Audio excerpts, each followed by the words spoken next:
بسم اللہ الرحمن الرحیم۔ السلام علیکم ناظرین، میں ہوں آپ کا ہوسٹ آفتاب نذیر اور آپ دیکھ رہے ہیں ویژن پوائنٹ۔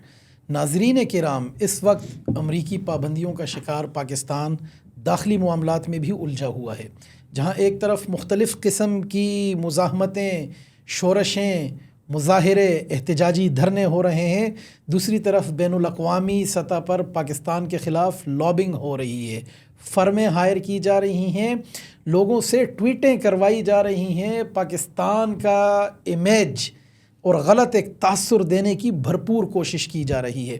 اس سب کے پیچھے کون ہے؟ کون سا دماغ ہے جو پاکستان کی سالمیت کے در پہ ہے؟ کیوں پاکستان کو کارنر کیا جا رہا ہے، آئسولیٹ کیا جا رہا ہے؟ اور پاکستان کی جو داخلی اس وقت صورتحال ہے جناب، اس وقت خیبر پختونخوا کی ایپیکس کمیٹی کا اجلاس جاری ہے۔ جناب وزیر داخلہ محسن نقوی صاحب کی زیر صدارت، وزیر اعلیٰ علی امین گنڈاپور صاحب کی زیر صدارت اجلاس چل رہا ہے۔ اس اجلاس میں کیا ہونے والا ہے؟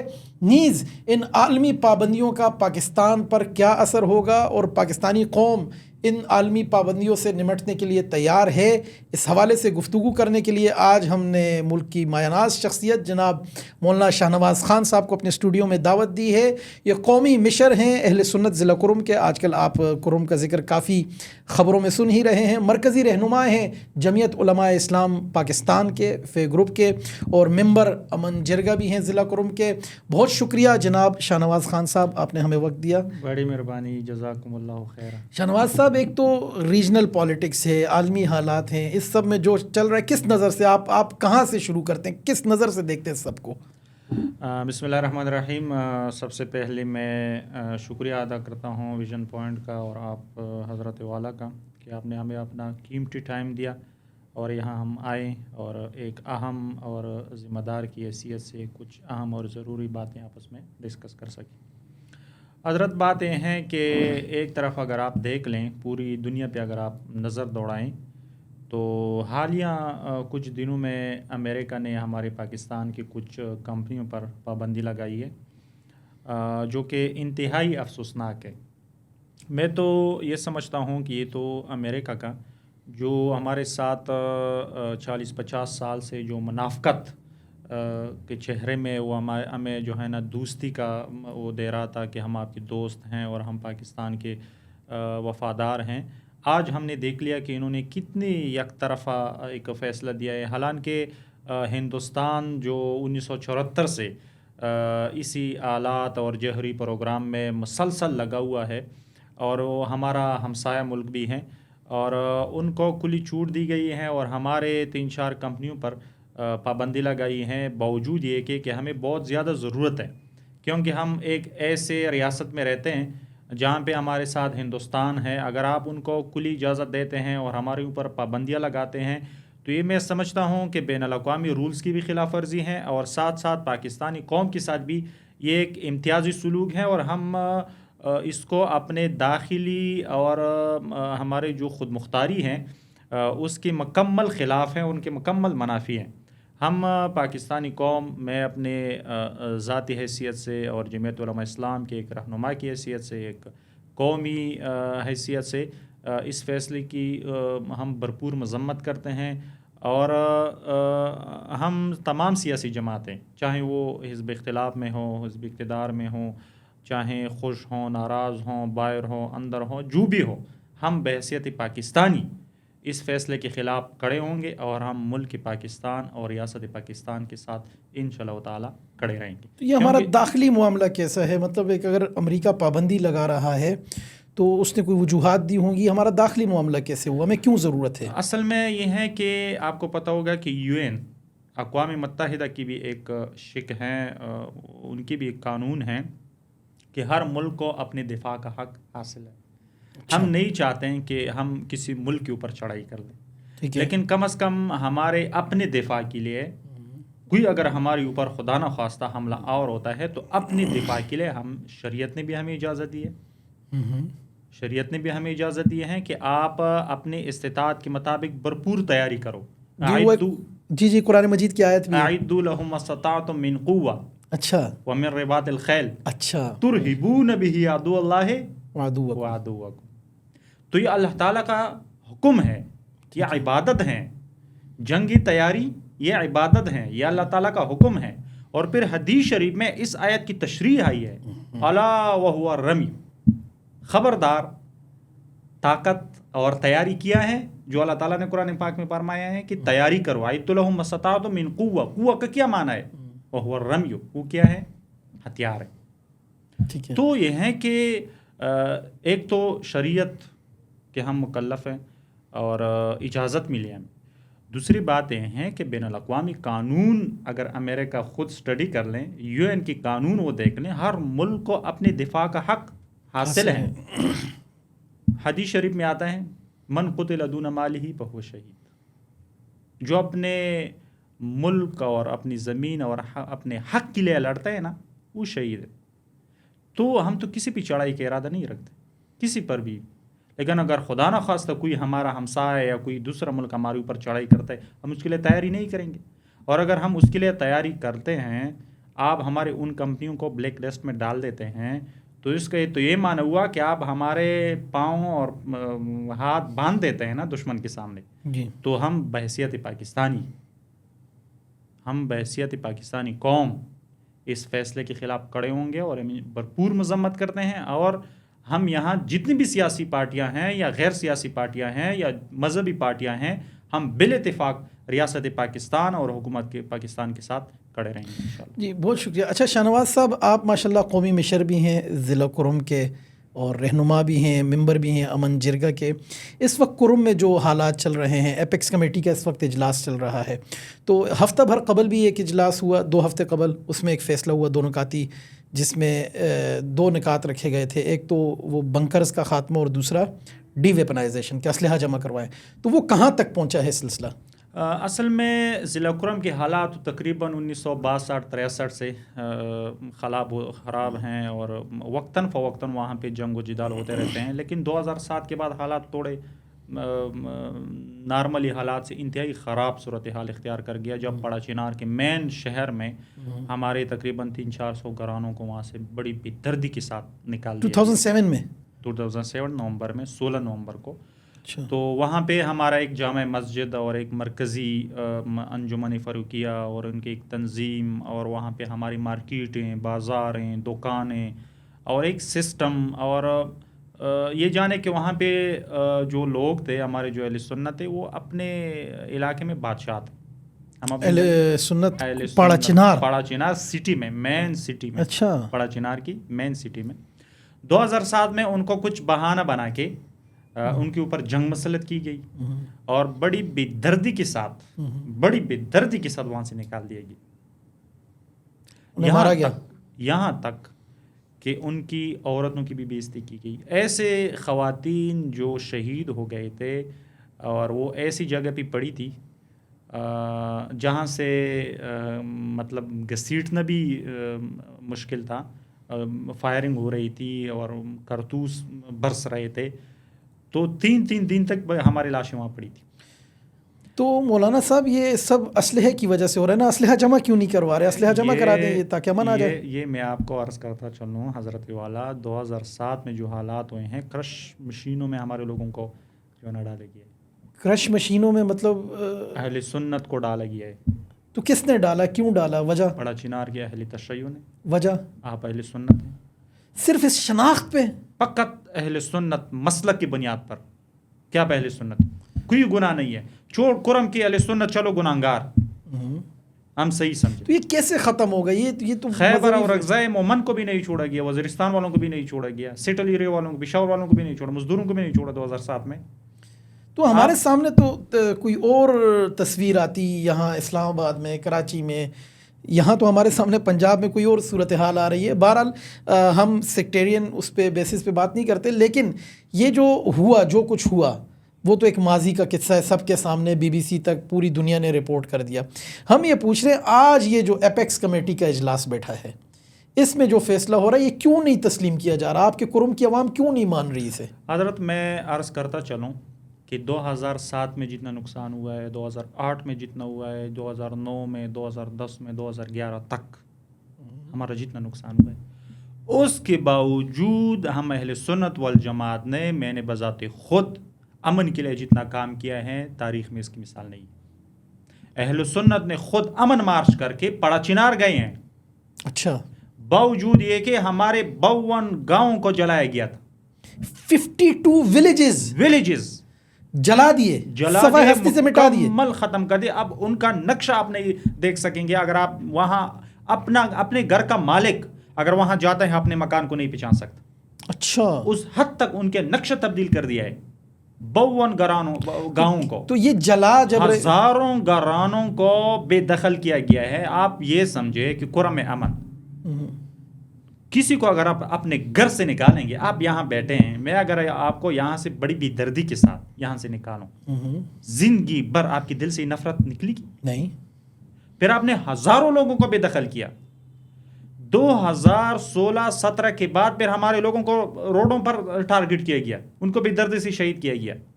اس کے باوجود ہم نے 2019, 20, 21, 22, 23 کو گرینڈ امن جرگے اور امن مارچ پڑا چنار گئے ہیں. ہم نے امن کی پیغام دیا ہے, ہم امن چاہتے ہیں, ہم نے امن کے لیے کام کیا ہے. لیکن اس کے باوجود جب ان کے علاقے میں کوئی کانوائی ہماری ٹارگٹ ہوتی ہے, اہل سنت شہید ہوتے ہیں, کہتے ہیں بس مذمت کر دی. اور اگر ان کی کوئی کانوائی کوئی ٹارگٹ کرتا ہے, ہمیں تو پتہ نہیں ہے کون ٹارگٹ کرتا ہے, روڈ کی ذمہ داری تو حکومت کی ہے. ان کا کیا, وہ بھی پاکستانی ہیں, آپ بھی پاکستانی ہیں, وہ بھی مسلمان. وہاں سے ابھی ہم نے دیکھا کہ یہ جو کانوائے گیا اس میں اہل سنت بچے بھی مارے گئے. اس میں جو بگن واقعے کی میں بات کر رہا ہوں, عرض کرتا چلوں کہ ہمارے کانوائی پہ اٹیک ہوتا ہے, کہتے ہیں کہ ہم نے مذمت کی ہے. ان کی کانوائی پہ اٹیک ہوتا ہے, وہ ڈائریکٹلی ہمارے گاؤں پہ آتے ہیں, وہ بیچارے اسلحہ نہیں. سے یہ جو بگن میں 35 لوگ مارے گئے, 35 لوگ, یہ کس نے مارے ہیں؟ یہ جو کانوائی پہ اٹیک ہوا جی, کانوائے پہ جو اہل تشیع کے کانوائے پہ ایک حملہ ہوا, یہ کس نے کیا؟ یہ روڈ پہ ہوا ہے. حکومت کڑی تھی, حکومت کی سرپرستی میں ایک کانوائی جا رہی تھی. اس کانوائی میں صرف اہل تشیع نہیں تھے, ہمارے اہل سنت بھی تھے. اہل سنت بھی ٹارگٹ ہوئے ہیں, وہ بھی شہید ہوئے ہیں. ان کی ہماری خواتین شہید ہوئے ہیں کانوائی میں. جی, ان کا ذکر کوئی نہیں کر رہا. تو روڈ کی ذمہ داری تو میری نہیں. ہاں ایک بات ہے, اگر روڈ کی سائڈ پہ بگن گاؤں میں یا اچت کسی گاؤں میں کوئی ایک اہل تشیع مارا گیا ہو, میں مجرم دار. تو وہ جو ایک ویڈیو آئی ہے, ایک نوجوان کو اتار کے گولیاں ماری جا رہی ہیں, پھر اس کی لاش گاڑی کے ساتھ باندھ کے کھینچی جا رہی ہے, اور کوئی نعرے بھی مارے جا رہے ہیں. تو ہمارے اہل سنت کا ایک شہید ہیں, ان کو گاڑی کے پیچھے انہوں نے کر دیا ہے. یہ تو بگن جلانے کے بعد کا واقعہ ہے. اچھا, بگن میں جو کچھ ہوا تو یہ اتنا کھلے عام. اچھا, وہ بگن جو جلا ہے وہ کیسے, کس نے جلایا؟ اوچت کا جو واقعہ ہوا, جی, روڈ کی سیفٹی ذمہ داری حکومت کی. بالکل ٹھیک ہے, حکومت کی سرپرستی میں کانوائی جا رہی ہے. جی, آپ کے ڈیمانڈ پہ حکومت نے کانوائی دی ہے, آپ کی ڈیمانڈ پہ اس کے ساتھ ایف سی اور پولیس ہیں.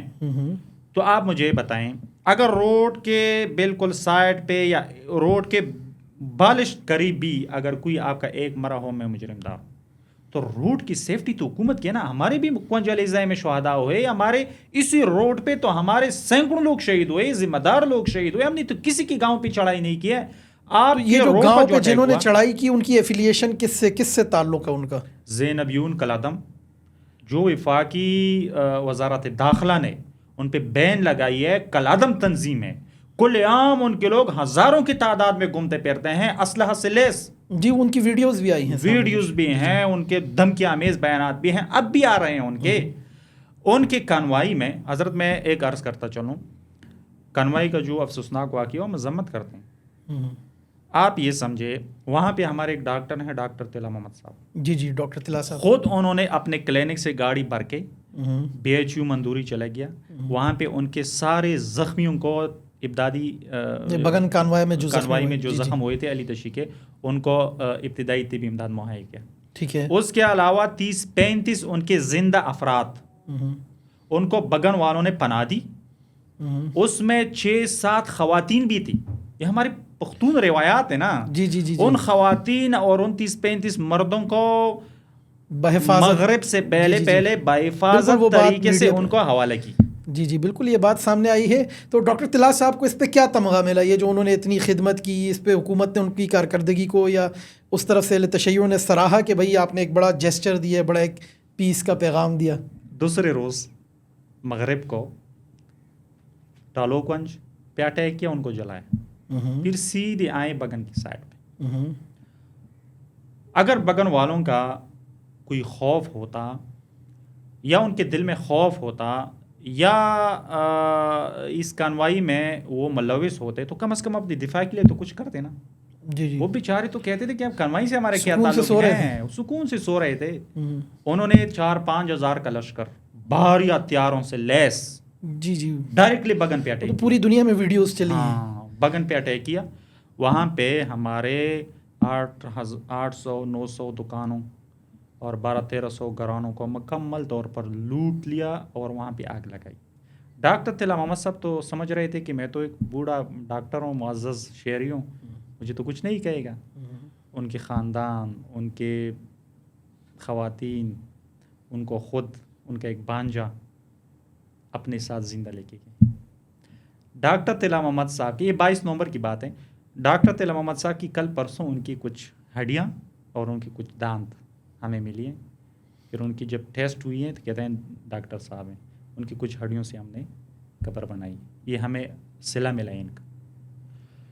ان کی خواتین 4-5 دن ہفتے تک ان کی تحویل میں تھی, انہوں نے قید میں رکھا تھا. خواتین کو قیدی بنایا, قیدی بنایا تھا. یہ کون ہے, یہ کون ہے جو ریاست سے بڑھ کر اس وقت, مطلب کیوں؟ یہ ریاست کے اندر ایک ریاست ہے جس کا نام پڑا چنار ہے. تو اس ریاست کے اندر جو ریاست بنی پڑی ہے اسے ڈی ویپنائز کیوں نہیں کیا جا رہا, اسلحے سے پاک کیوں نہیں کیا جا رہا, کیوں نہیں آپریشن کیے جا رہے ہیں؟ یہ ایک مستقل ریاست ہے, ایک مستقل ریاست ہے. وہ زینبیون اس کو کنٹرول کر رہا ہے. زینبیون وہ کہتے ہیں نا کہ ہم اسلحہ اس لیے نہیں دے رہے ہیں کہ ہم افغانستان سے ہمیں خوف ہے. تو خدا کا خوف کرے, افغانستان کی بارڈر سنبھالنا آپ کا کام ہے یا فوج کا کام ہے؟ آپ نے اس سے پہلے کہاں سنبھالی ہے اس بارڈر کو؟ اس بارڈر یہ کس نے کہا ہے اسلحہ کون نہیں جمع کروا رہا؟ میں عرض کرتا چلو, میں آتا ہوں اسلحے پہ. بگن میں جو ہوا, بگن کے بعد جو ہوا, بگن میں جتنا ظلم و بربریت ہوا, تاریخ میں اس کی مثال نہیں ہے. ٹھیک ہے. وہاں پہ یہاں تک کہ ہمارے حیوانات کو بھی زندہ جلایا گیا ہے, گھروں کے اندر بچوں کو شہید کیا گیا, بوڑھوں کو نہیں بخشا گیا. وہاں پہ بازار میں جو ریڑھی باندھ تھے, چوکی دار تھے, دکانوں پہ کڑے, ان بیچاروں کو بھی شہید کیا گیا. وہ تو بڑے غریب قسم کے لوگ ہوتے ہیں نا, مسکین بیچارے, 100-200 روپے دن میں لیتے ہیں اور رات کو کھاتے ہیں. تو کون ان کو ختم کرے؟ تو اس کے بعد حضرت یہ بات قومی ایشو بن گئی. جی ان کی جو رونا دھونا تھا نا, یہ 40-50 سال سے وہ جو رونا دھونا کہہ رہے تھے کہ ہم مظلوم ہیں, علی تشی مظلوم ہے, مظلوم ہے, مظلوم. ان کی مظلومیت بگن بازار میں واضح ہو گئی کہ اب مظلوم ہے یا ظالم ہے. انسان تو یا ظالم ہوگا یا مظلوم ہوگا, تیسرا تو کوئی راستہ نہیں ہے نا. جی تو لوگوں نے دیکھ لیا کہ یہ ظالم ہے. حکومت بھی حرکت میں آ گئی. انہوں نے جرگ بنایا کوہاٹ میں. 1 ہفتہ وہ جرگہ جاری تھا مسلسل. ٹھیک ہے. حکومت وہاں پہ کمشنر کوآر ڈویژن, آر پی او کوآر ڈویژن, جی او سی کوآر ڈویژن بشمول وزیر اعلیٰ صاحب بھی آئے, ادھر صوبائی کابینٹ بھی آئی, گورنر صاحب خود بھی آئے. اس کے علاوہ پوری حکومت کی اس کے ساتھ سپورٹ تھی. اس جرگے نے فائنل ایک فیصلہ کیا. فائنل فیصلہ کیا 2 نکاتی فیصلہ. جی. فیصلہ یہ کیا کہ ہم بنکرز کو ختم کریں گے جی, اور ڈی ویپنائزیشن کر لیں گے. اسلحہ حکومت اپنی تحویل ملی کہ دونوں فریقوں سے لینا چاہیے, اہل سنت سے بھی, اہل تشیع سے. ٹھیک ہے, بالکل. اہل سنت کے جو مشران تھے بالاتفاق بغیر اختلاف کے, انہوں نے اس فیصلے کو مینوان تسلیم کیا. جی, جرگہ پختون روایت ہے, تسلیم کرتا ہے. جرگے کی بات تسلیم کی جانی چاہیے. تسلیم کیا. انہوں نے کہا کہ آپ لائیں, ہم سائن کرتے ہیں, دستخط بھی کرتے ہیں, سپورٹ بھی کرتے ہیں, تعاون بھی کرتے ہیں, آپ کے ساتھ بھی ہوں گے, ہمیں منظور. اہل تشیع نے کہا کہ نہیں, ہم اسلحہ نہیں دیں گے. وجہ؟ ہم آپریشن کی اجازت بھی نہیں دیں گے. دہشت گرد تنظیم کے خلاف اگر آپ آپریشن کرتے ہیں ہم اجازت تنظیم کے خلاف آپریشن نہیں دیں گے. وجہ ہم ساری کون ہے بھائی؟ کہتے ہیں ہم زینبیون ہیں سارے. حکومت کون ہے؟ ہم اجازت نہیں دیتے, اسلحہ بھی نہیں دیتے. کیوں نہیں دیتے اسلحہ؟ یہ تو ہم اپنی دفاع کے لیے رکھتے ہیں. تو دفاع حکومت کدھر ہے, ریاست کدھر ہے؟ کہیں کہ نہیں, ریاست پہ ہمارا اعتماد نہیں. جب ریاست پہ آپ کا اعتماد نہیں ہے تو پھر ریاست کی مراد کیوں لیتے ہیں؟ تو ریاست کے روٹ کیوں استعمال کرتے ہیں؟ تو ریاست کے ہیلی کاپٹر کیوں استعمال کرتے ہیں؟ تو ریاست کے ادویات کیوں استعمال کرتے ہیں؟ اچھا, یہ جو ابھی ادویات, ہیلی کاپٹرز, گورنر سندھ صاحب نے بھی اعلان کیا ہے اور پنجاب کی طرف سے بھی اعلان ہوا ہے، وہاں سے بھی امداد آ رہی ہے. تو یہ خیبر پختونخوا کے آج وزیر اعلیٰ صاحب اور محسن نقوی صاحب بھی ساتھ بیٹھے ہیں. تو آپ کیا سمجھتے ہیں یہ صورتحال کس طرف جا رہی ہے؟ حضرت پہلی بات تو یہ ہے کہ یہ خیبر پختونخوا کا مسئلہ ہے، اور خیبر پختونخوا کے جو مشیر اطلاعات ہیں بیرسٹر سیب، ان کے بیانات آپ نے سنے ہوں گے، ان کے اسٹیٹمنٹس. آج انہوں نے ایپیکس کمیٹی کو بھی بریفنگ دی ہے. انہوں نے زمینی حقائق کے مطابق انہوں نے بات کی. اچھا. انہوں نے کہا ہے کہ ضلع کرم کو ہم کسی کو اجازت نہیں دیں گے کہ وہ ہمیں اسلحہ نہ دیں. ہم اسلحہ لیں گے، ہم بنکرز کو ختم کریں گے، ورنہ روڈ، یہ بیرسٹر سیف صاحب نے کہا. ہاں، روڈ نہیں کھل سکتا. ٹھیک ہے. وہ زمینی حقائق سے ان کو پتہ ہے صورتحال. اب گورنر سندھ کی بات میں کروں. گورنر سندھ بیچارہ تو ظفر عباس جعفری کے کہنے پہ ان کی ڈونیشن کو لے کے وہ کہہ رہا ہے کہ میں آ رہا ہوں پڑا چنار. تو حضرت والا آپ پڑا چنار آ رہے ہیں، جعفری صاحب بھی آپ کے ساتھ ہوں گے، اور ساتھ ساتھ وہ دوسرا ان کے جو مشر ہیں عالم دین ہیں کراچی کے اہل تشیع کے شہنشاہ نقوی صاحب، جی وہ بھی ہوں گے ہمارے ساتھ، اور مفتی منیب الرحمان صاحب بھی ہوں گے. ہم پڑا چنار آئیں گے. تو میں ان سے پوچھنا چاہتا ہوں حضرت، پہلی بات تو یہ ہے کہ آپ اپنے سندھ کے حالات تھوڑا دیکھ لیں کہ وہاں کیا صورتحال ہے. وہاں پہ کچے کے ڈاکوں اور اس کے علاوہ غربت اور صورتحال آپ کو پتہ ہوگا. آپ کو پڑا چنار کی فکر لگی ہیں تو آپ فقط ایک فرقے کی نمائندگی کے لیے آپ آتے ہیں. دوسری بات یہ ہے کہ مفتی منیب صاحب مفتی منیب صاحب آ رہے ہیں. مفتی منیب صاحب ہمارے لیے قابل صد احترام، میں ان کا بہت احترام کرتا ہوں. انتہائی قابل، سنجیدہ، فہمیدہ آدمی ہے، ایک ذمہ دار شخصیت ہیں، اور وفاق کی بھی ایک ذمہ دار ہیں. اور اس کے علاوہ ہمارے خیبر پختونخوا سے اس کا بیسیکلی تعلق ہے. اچھا. مفتی منیب صاحب کراچی کے نہیں ہیں؟ نہیں، یہ اوگی کا ہیں اصل میں، اور رہتے ہیں کراچی میں. ان کی زندگی گزرے ادھر. اور دوسری بات یہ ہے کہ ایک ہمارے رویت ہلال کمیٹی کے چیئرمین بھی رہے ہیں، قابل آدمی، علمی شخصیت ہیں. جی. لیکن بات یہ ہیں احترام اور عقیدت وہ الگ چیز ہیں. کرم میں جو سچویشن ہے نا، وہ اہل سنت دیوبندیت ہیں. اچھا.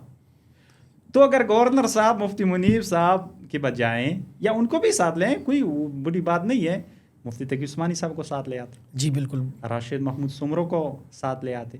ٹھیک ہے. یا اس کے علاوہ اور بھی ہمارے علماء ہیں، بزرگ ہیں، اورنگزیب فاروقی صاحب ہیں کراچی میں، ان کو ساتھ ہیلی کاپٹر میں بٹھائیں. یہاں اسلام آباد میں مولانا فضل الرحمان صاحب کو جہاز میں بٹھائیں. ان کی بات سنی جائے گی. احمد لدھیانوی صاحب کو ساتھ بٹھائیں. اہل سنت بھی ان کی بات، اہل سنت اگر یہ مشران آئے نا، اہل سنت اپنی جو ان کے اپنی مطالبات ان سے بھی پیچھے ہٹ سکتے ہیں. مشران ہیں، عقیدت ہیں، نظریہ ہیں، سوچ ہیں اہل سنت کا. آپ سمجھ رہے ہیں کہ آئیڈیولوجیکل. جی ٹھیک ہے. بیسیکلی تو مفتی منیب صاحب کا میں سمجھتا ہوں کہ یہ زمینی حقائق سے ان کو پتہ ہی نہیں. مطلب ان کے اس فیصلے سے ہمیں پتہ لگتا ہے کہ آپ کو کچھ پتہ ہی نہیں. ضلع کرم کے حالات کے حوالے سے آپ کو کچھ بھی پتہ نہیں ہے. صرف جو شہنشاہ نقوی صاحب اور وہ تو وہ پھر وہی زینبیون والی پارٹی کے زینبیون کے دفاع میں آئیں گے اور پڑا چنار میں جائیں گے، علی تشیع سے سنیں گے، اور اہل سنت کو بات ہی نہیں سنیں گے. تو پنجاب نے بھی تو کی ہے نا. پنجاب کا آپ دیکھ لیں حضرت، گورنر پنجاب سلمان صاحب وہ گئے تھے. سلیم حیدر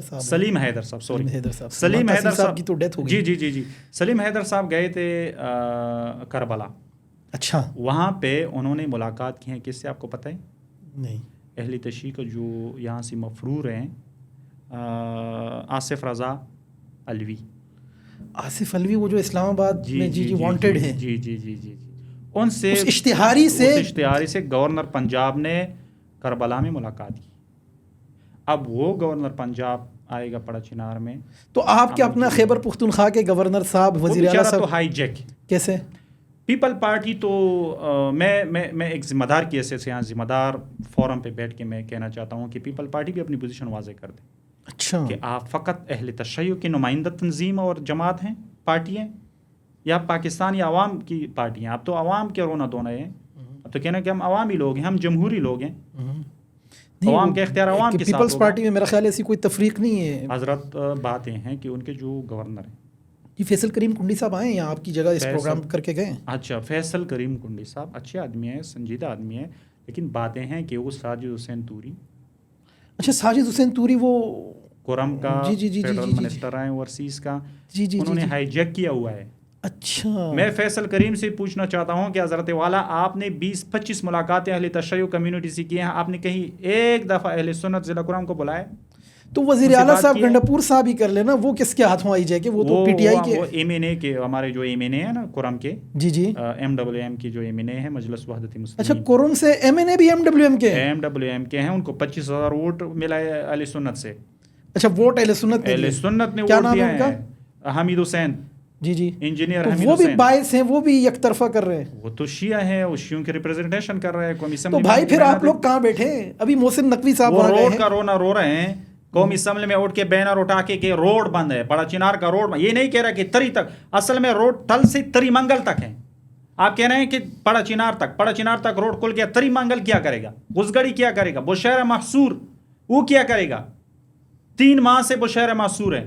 وہاں پہ بچے, وہاں پہ بوڑھے, اتنی سخت سردی میں, کوئی سفید کے دامن میں. اپر کرم کی سردی آپ کو پتا ہوگا کتنی سردی ہیں. وہ لوگ کیا کر رہے ہیں؟ ایم این اے صاحب یہاں اسمبلی میں کھڑے ہو کے کہتے ہیں کہ پڑا چنار کا روڈ بند. پڑا چنار کا روڈ بند نہیں ہے, تری منگل کا روڈ بند ہے. یہ روڈ سیدھا تری منگل جاتا ہے. پڑا چنار کا روڈ بند ہے. آپ کو شرم آنی چاہیے. اہل سنت 25,000 ووٹ آپ کو ملا ہے. اس سے بڑھ کر ہم کیا کر سکتے ہیں؟ بذات باوجود یہ کہ میں نے خود اس وقت مخالفت کی تھی, امن کے لیے میں نے کام کیا ہے, لیکن میں ووٹ دینے کا خلاف تھا. لیکن اس کے باوجود پی ٹی آئی کا حمایت یافتہ تھا. عمران خان کی جنونیت نے ہمیں یہ نقصان دی. ایم این اے آیا ان کا, سابقہ فیڈرل منسٹر ساجد توری, انہوں نے گورنر کو ہائی جیک کیا ہے, اور اس ایم این اے نے وزیر اعلیٰ کو ہائی جیک کیا ہے. ہیلی کاپٹر جاتا ہے پڑا چنار اور آتا ہے. کچھ دوائیاں آج مجھے اطلاع ملی کہ بشہرہ کو کچھ دیا ہوگا, لیکن بہرحال یہ ناکافی ہیں. تری منگل, غزگڑی, بشہرہ ہمارے اپر کرم میں پاکستان میں چندے مانگے جا رہے ہیں, یہ جو فنڈنگ ہو رہی ہے یہ آپ کے نام پہ ہو رہی ہے. تو آپ یہ کہہ رہے ہیں کہ اصل متاثرہ فریق تک پہنچ ہی نہیں رہی. اصل متاثرہ فریق تو اہل سنت ہے. اہل تشیع کا مجھے ایک گھر بتائیں, ایک گھر جن کو آگ لگی ہو, ایک گھر بتائیں پوری کرم میں. تو یہ جو گزشتہ 3 دن سے یہاں ملاقاتیں کوئی MWM کے لوگ, وہ کون سے راجہ راجہ ناصر عباس صاحب کی اس میں سرکردگی میں یہ مل رہے تھے, تو یہ کیا اسی سلسلے کی ایک کڑی ہے؟ وہ جرگے میں جب ان کو 2 پوائنٹس رکھ دی کہ آپ نے اس 2 پوائنٹس پہ سائن کرنا ہے, ٹھیک ہے, تو اہل سنت نے ایگری کر دیا. انہوں نے کہا کہ ہم نہیں کریں گے. بہرحال جرگے سے بھاگنے کا بھی ایک پشتو روایات میں ایک طریقہ کار ہوتا ہے. میں تو اس سسٹم کا آدمی ہونا. طریقہ کار یہ ہوتا ہے کہ کوئی اگر جرگہ نہیں مانتا ہے نا, تو یہ نہیں کہتا کہ میں نہیں مانتا, وہ کہتا ہے ہمیں تھوڑا ٹائم دے. وہ ٹائم کے بہانے وہاں سے نکلتا ہے. تو وہاں سے نکلیں, سیدھا آئے اسلام آباد. اچھا, یہاں پہ ساجد علی نقوی سے ملاقات ہوئی ہے, راجہ ناصر عباس سے ملاقات ہوئی ہے, اس کے علاوہ اور بھی جتنے مشران ہیں ان سے ملاقات ہوئی ہے. اور ہماری سورس ہیں میں جو علم ملا ہے کہ وزیر داخلہ سے بھی ان کی ملاقات ہوئی ہے. مطلب ایپیکس کمیٹی کے اجلاس سے پہلے وزیر داخلہ سے ان کا وفد مل چکا تھا, ان سے ملاقات ہو چکی ہیں. اور چیف سیکرٹری خیبر پختونخوا سے ملے ہیں, IG خیبر پختونخوا سے ملے ہیں. اس میں کیا ملاقاتوں میں کیا انہوں نے کیا مطالبات رکھے؟ انہوں نے مطالبات رکھے ہیں کہ اب ہمیں آپ لوگوں نے جو مطلب پکڑا ہے کہ آپ نے اسلحہ دینا ہے اور بنکرز ختم کرنے ہیں, پلیز ہمیں امن چاہیے, لیکن یہ چیزیں ہم نہیں دیں گے. روڈ کھول دیں, ہم اسلحہ جمع نہیں کرائیں گے. تو اسلحہ جمع کرانے کے بعد کیسے جمع کرنے کے علاوہ امن کیسے آئے گا؟ تو انہوں نے اتنا ورک کیا ہے, اتنا ورک. آج ایپیکس کمیٹی کا فیصلہ بھی ہے, خوش آمدید ہے. ایپیکس کمیٹی کے اجلاس میں تو یہ کہہ رہے ہیں نا کہ بنکر ختم کریں, اسلحہ جمع کریں. اچھا فیصلہ ہے, لیکن بشرط ہے کہ پاکستان میں تو فیصلے ہوتے ہیں, عمل درآمد نہیں ہوتا. امپلیمنٹیشن بنیادی چیز. ہم خوش آمدید کہتے ہیں اور ہماری خواہش ہے کہ اس پہ امپلیمنٹیشن ہو جائے. ابھی جرگہ پھر شروع ہیں آج سے میرے خیال میں, یا کل سے کوارٹ میں, تو آگے دیکھ لیں گے. لیکن میں صاف بتاتا چلوں کہ بغیر اس 2 پوائنٹس کے, بنکرز کا خاتمہ اور ڈی ویپنائزیشن, اسلحہ کو حوالہ کرنا, اس کے بغیر قرآن میں امن نہیں آ سکتا. بالکل. بہت شکریہ مولانا شاہ نواز خان صاحب, آپ نے ہمیں وقت دیا. ناظرین کرام, آپ نے دیکھا مولانا شاہ نواز خان صاحب نے زمینی حقائق اور جو وہاں چل رہا ہے, جس قسم سے وہاں بہت سارے لوگ کیمپینز چلا رہے ہیں, کس کی کس سے وابستگی ہے, کون کس کی طرف سے کھیل رہا ہے, کون کہاں کام کر رہے اور فیصلوں پر اثر انداز ہو رہا ہے. اور ایک بہت سادہ سا فیصلہ کہ اسلحہ پورے قرم کو اسلحے سے پاک کر لیا جائے, سب سے اسلحہ لے لیا جائے. اسلحہ ریاست کے پاس ہے, فوج ریاست کے پاس ہے, ریاستی ریٹ قائم ہونی چاہیے اور کالعدم تنظیموں کے خلاف بلا تفریق آپریشن ہونا چاہیے. یہ خون خرابہ, یہ مارا ماری, انسان ہے, پاکستانی ہے, کیوں یہ سب ہو رہا ہے؟ اس سب کے خاتمے کا یک نکاتی ایجنڈا انہوں نے تو دو دیے. میں کہتا ہوں صرف اسلحے سے کرم کو پاک کر دیں، آپریشن کریں، انشاءاللہ سارے مسائل ختم ہو جائیں گے. دیکھتے رہیے ویژن پوائنٹ.